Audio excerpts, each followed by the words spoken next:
গভীর অন্ধকার বনের মধ্যে একা হাঁটছিল ছোট্ট কালো বিড়াল শ্যাডো। চারদিকে নিস্তব্ধতা, শুধু মাঝে মাঝে অদ্ভুত শব্দ ভেসে আসছিল।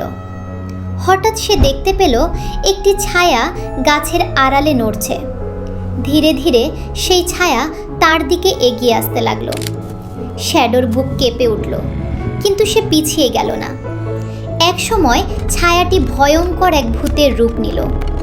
ভূতটি বলল, তুমি কি ভয় পাচ্ছ?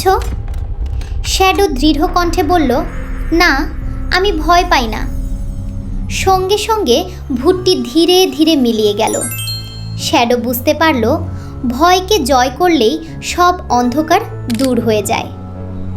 তো বন্ধুরা, এরকম আরও সুন্দর গল্প পেতে আমাদের চ্যানেলটি সাবস্ক্রাইব করে দাও। আর যারা যারা মাকে ভালোবাসো, ভিডিওটিতে একটি লাইক দিয়ে কমেন্টে মা লিখে দাও।